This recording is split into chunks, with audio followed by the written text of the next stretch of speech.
I genuinely don't remember how to use this thing. Oh my god.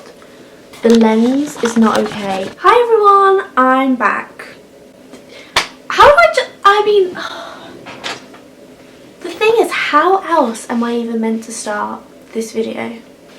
So I kind of took a hiatus, didn't I? Oops.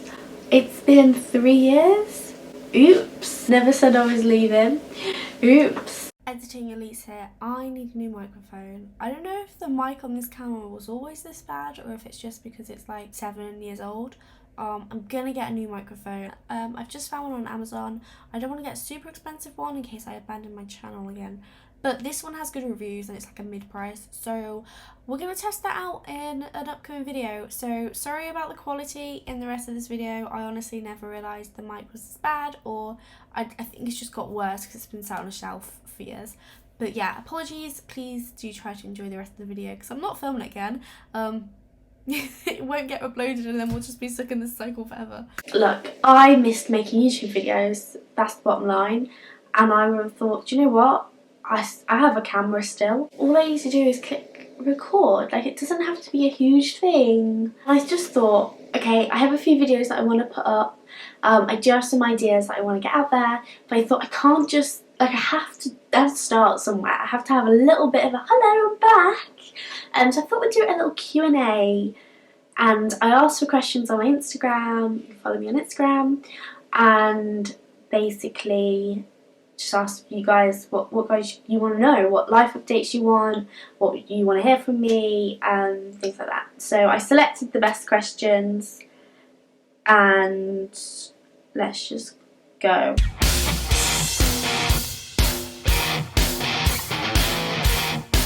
There's not too many questions because they're quite deep questions, so they're going to be long answers. And you know me, I like to drone on. So I'm going to start with the one that I think is the elephant in the room. And I'm going to start with what made you stop doing YouTube. So I started doing YouTube when I was 13. And that was 10 years ago now. No, I wasn't 13, I was 12. That was 11 years ago. I missed my 10-year anniversary on YouTube. Sorry everyone. Oh my god. I can't believe that. Yeah, I was 12, and like a lot of 12-year-olds in 2013, I watched a lot of YouTube. I just thought that's so cool, and I just really like watching those videos, and I was like, so I want to make videos. So I started making videos on my phone, I didn't really post them, and then one day, I went on holiday, and I filmed a little tour of our holiday home at Center Parks, and it was literally like I was on crack cocaine at 12. I was just a hyper 12-year-old, and I was very excited about this massive holiday home that we had in Center Parks. Xoxo, I was actually going to include some clips of the original video, but I can't bring myself to do it. I can't put it in. It's 5 AM right now. I'll probably cry. But it is up because I will never delete it. And until I get sued by Madonna, I will never delete that video. It's my first ever video. If you want to know what it was like, go check it out. But also don't, because it's bad. The song Holiday by Madonna still haunts me. I filmed it on my BlackBerry and I edited it, and I don't even know what the editing software was back then. Like Microsoft Movie Maker or something, I don't know. The real bare bones of society. And I posted it, and that was my first YouTube video. And I just carried on from there. So I was always inspired by the YouTubers that I watched. In 2021, I just stopped watching YouTube. I kind of, since like 2019, started to fall out of love with some of the YouTubers that I'd absolutely adored for years. And I still followed them on Instagram, and I still watched some of their videos, but I wasn't watching every single one of their videos anymore. I think partly it was TikTok, and I think everyone kind of experienced this where people moved off of YouTube and were just primarily watching TikToks because we didn't really have the attention span for YouTube. Because I wasn't watching YouTube, I just didn't feel inspired to post on YouTube, and I really wanted to post, if that makes sense. So I filmed so many videos in like late 2021 that just never saw the light of day. I got a new vlogging camera. I got new, I invested in more stuff to be a YouTuber, and so I was filming these videos, but I just never sat down and edited them. I never had that zeal in me to like, oh, we filmed this video, let's get it out. I was always thinking like, oh, I've got to edit that now. But also there was this sense that everything I did I had to film. Like, and nobody was putting that pressure on me other than myself. I didn't have like millions of fans knocking at my door, There's basically no one here. Like, my mum watches my videos, and I don't know who else is here right now, and if you're here, thank you, but I just always think I've done for myself. So if I'm not asking for it, no one's asking for it, And I just wasn't asking for it at the time. I've started watching YouTube a lot more this year, and like the tail end of 2023. So I wanted to come back and vlog. Also, I feel like my life has changed so much. I feel like my life is way more interesting, and there's just some cool things that I can vlog about. And okay, next is another big question. What is your biggest ambition at the minute / your future goals? So I think I'm going to do a video where I review my 2023 vision board from last year, and then make my 2024 vision board for this year, and in that I will talk more about my goals and things like that. But currently, I'm going to run for re-election in my job. I'm going to talk a little bit more about my job in a bit, but it's an elected position. I have to be re-elected. So that's a goal of mine. My biggest ambition, if someone's like, oh, what does success look like to you in like 5 years, 3 years? I just want to be bloody behind the wheel of a car. It's not something I want to do this year because I don't have parking where I live. I can't afford to buy a car, and I'd have to pay for a permit in a car park, which would be like £300 a month or something at least. It's just not something that's viable for me to set a goal to like be driving a car this year, but I would like to do my test and pass so that in a couple of years, when it is more viable for me, I'm ready to go. And I would really, really, really like to grow my clothing brand and like my personal brand and just like my online presence, and just work more for myself. Obviously, I'd like to build it for the future, to have as a path for the future, but like I said, I really love my job that I'm doing at the moment, and I would like to run for re-election, but just kind of build up, my personal brand as well. Maybe like sort my mental health out and be a bit more like stable and like less all over the place and figure out what the hell I want in my life.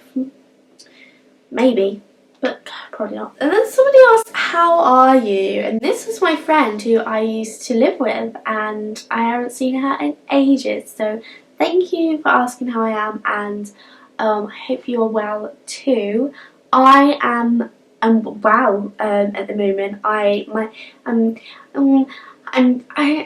motivated, which is great because I'm doing a lot of things, but it also means I'm not getting a lot of sleep because I want to do a lot of things. So I'm still finding that line. And when I stop, I kind of get a bit like and I feel a bit emotional and like, well, what am I doing in life, and am I actually okay, and all of these things. So I try not to stop. Yeah, and I'm still figuring out my whole life, like what I want in the future and how I exist in this current moment. I sound crazy. What I mean is just like the way my life is gonna go and the way my life is currently happening, the now as well as the future. Am I enjoying my new flat? I can't remember who asked me this, but thank you for asking, because I'm always really happy when I get to talk about my flat because I love it so much. I am so lucky that I have this flat and that it's in the city centre. I have like the perfect amount of space for me, and yeah, I would like to do a flat tour, so I don't want to tell you too much, but basically I have like a little two bed. They are small rooms, but this is my office that I'm currently sat in, and then my bedroom's next door. I have a lovely bathroom. Well, it's not a bathroom, it's not a bath in it, which is the only downfall. Apart from that, it's beautiful. And then I have a big open plan, like kitchen, dining, living room. And it's just like it's cute and cozy, but it's everything I need, and I'm really lucky to have that space to myself. It's the first time I've ever lived alone. I've lived with like a couple of people or one other person, and then I've had periods when I've been there on my own, like even maybe like I think 4 months I was on my own in my last house. And I did live alone because nobody else was living there for 4 months, but it was different because I wasn't supposed to be living alone in that house, and I ended up living alone, and that was very sad. It was never really my house, you know. Like my name was on the lease, but I mean, like, it was never completely all mine, whereas this is my flat to myself, independent girl, let's go. You know what I mean. I hope you know what I mean. And I think it's really important to have that time in my 20s where I'm living on my own, because I don't want to have that forever, but I do need to have it at some point, and I think this is the perfect point. It's nice and warm, it's a new build, it's energy efficient, I can have the heating on a lot, which I need. Central, everything is on my doorstep, and I don't mean it's like I walk 5-10 minutes and I'm in I am the city centre. I am the heart of the city centre, genuinely, like the centre of the centre. So it's perfect, like literally amazing location. You don't get views because Bath is in a valley, so you have to be high out, like far out, to get the views. When you're right in the middle, obviously you don't get the views because you're down below, but like that's absolutely fine. I've done the living far out thing. Nice views sometimes, absolute pain in the butt getting anywhere, especially when I don't have a car. So I'm very happy in the centre, and I don't need views because I'm never here in the day and it's dark at night time. I get nice views at work because I work on this beautiful land that's owned by Prince William, and beautiful views there. Don't need beautiful views here, I'm good. Do you see yourself staying in Bath? So I guess this is like the first time I've ever really properly sat down and probably said this. I mean, I guess no, I've probably said it to friends, but the answer is no, I don't see myself staying in Bath. Which I'm like, oh my god, no, I don't want to say that. But it's the truth, unfortunately. When I came down to Bath, I was so ready to leave my hometown. I literally couldn't have spent another year in my hometown. I wouldn't have been okay. I was ready. When I was 18, I came here and I said I'd never go back to my hometown. And now this is my 5th year here, and I've done my undergrad and my masters, and all my friends have gone. I have a few friends, and don't get me wrong, I see you, I love you, I'm glad you're here, but the majority of my friends have gone. It's kind of just like me, and that could be quite lonely when all my family are hours away, and that was fine with me a few years ago because all my friends were here, and I was at a time where I needed space for my family, and I still think it's good to have that space, but I'm quite lonely. And I feel that sense of, I'm actually quite alone down here, you know? And I just can't see a world where I settle here. What am I going to do? Like, I don't know. I mean, I think, yeah. I just can't see a world where I end up settling here. So, it'll be back up to the Midlands, not my hometown. I'm sticking to what I said. I will never move back to my hometown unless literally I was like destitute. You know, there are some nice places in the Midlands, especially Warwickshire. Warwickshire is actually quite a nice county. And I can be close to home without being in Nuneaton. I'm not ready to leave this year though, so I'd like to be re-elected for my job, and then hopefully I can stay until the summer of 2025. If I don't get this job, I could be moving out of here this summer. This summer. No, I mentally cannot accept that. I feel like I've only just settled in. Absolutely no way. Please don't take me away. Also, I'm I'm sick of moving house. Every year for the past 5 years, I have moved house. And my mum's moved house in that as well. So I've moved house 6 times in 5 years. And I moved house a lot in my life. And I worked out that on average, because I moved a lot when I was younger, and also like my dad's moved like just a couple of times as well. So if I include like my mum, my dad, and obviously me at uni, on average, I've moved every 2 years of my life, which is way too much moving house. And basically, after I leave this, I don't want to move house ever again until I'm in like the dream mansion pad, you know. Other than that, I just want to settle down somewhere and not move. And the last question is, how has being a SAB changed your day-to-day life? So if you don't know what the hell I'm talking about, SAB is short for sabbatical officer. And a sabbatical officer is basically a student at a university who is elected to be a leader of the students' union. There's usually between 4 and 6. There's 4 at my union. We have the president and then 3 vice presidents. It's like a flat structure, so there's no like hierarchy. They're just different roles. So we have Vice President Education, Vice President Welfare and Community, and Vice President Opportunities. And I am Vice President Opportunities. I forgot to mention that this is like a full-time job. So once you're elected like that academic year, and then the summer after your academic year, you start a full-time job. So you can do this at any point. You can do this as a 3rd year, as a 4th year, which most people do because then they do it basically after they're finished with uni, but you can do it as a 1st year or a 2nd year, and all you do is you take a year out to do this job full time, and that's why it's called a sabbatical year. Does that make sense? Anyway, it's a full-time job, and I'm no longer a student, and I just thought I'd make that clear. Which basically means I get to look after clubs and societies, events, careers, trips. I'm a trustee of the Students' Union. I sit on all these high uni boards. I meet all these crazy important people, really crazy like high up famous people. I'm not going to sit here and just like name drop because that'd be pretty lame.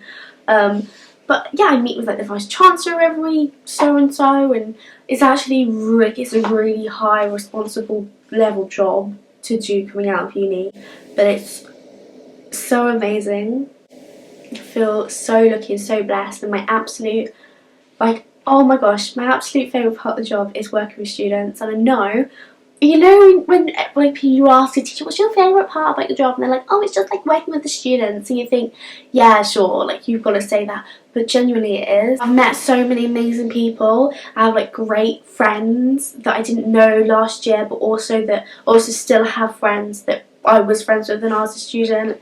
And I just get to hang out with cool people, and I get to see how passionate they are about what they do. I get to help them out. Obviously, I ran a society when I was at uni. I founded and then ran a society for 4 years, and then I also was on the committee for 2 other societies.